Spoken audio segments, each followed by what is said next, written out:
Welcome back to The Lead, and our politics lead now, as you can see by our set, it's just over 2 weeks until Election Day. Today we're going to follow one of the most bitter, hard-fought Senate races in the country, Kentucky Senate race.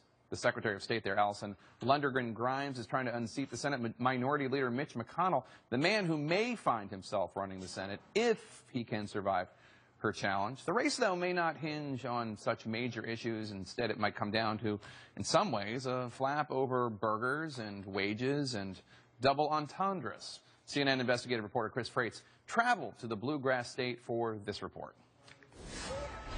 In her race to defeat Senate Republican leader Mitch McConnell, Allison Lundergan Grimes has barnstormed Kentucky, talking up her support for raising the minimum wage. I'm fighting for all Kentuckians, all working Americans across this nation. I don't believe $7.25 an hour raises a family of four above the poverty level. So you might be surprised to find out that Grimes' family business pays some tipped employees only minimum wage.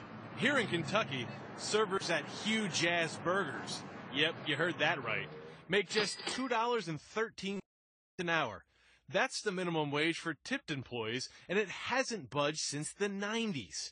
The minimum wage for workers who aren't making tips is $7.25 an hour, a figure that last increased 5 years ago. So what gives? We went to Kentucky to find out. For me, it's about making sure that hardworking Kentuckians have a bright future, and that future includes having not just a minimum wage, but a living wage. And at the restaurant owned by Grimes' family, a living wage includes one that depends on tips. My family is not in this race. I'm on the ballot. What Grimes doesn't mention is that while she doesn't own the restaurant, she did do some of its legal work, signing the business and corporation documents and representing the restaurant in a lawsuit.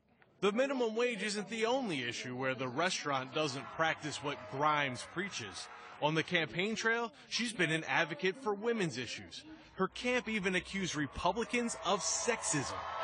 I am the Kentucky woman who my Republican colleagues here in this state so gentlemanly refer to as an empty dress. But check out what's on the menu at Huge Ass Burgers. Charlotte's Rack, sure to be voted biggest rack. Ribs named after her mom. And Abby's Huge Ass, a burger named after her sister.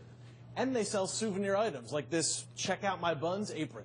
When we tried to ask Grimes about her family's use of double entendre, she walked away surrounded by security, leaving us holding the greasy burger bag. With 2 weeks to go, the race remains tight, but national Democrats have started putting their money elsewhere. Not a great sign for Grimes. Jake? Chris Freites, thank you.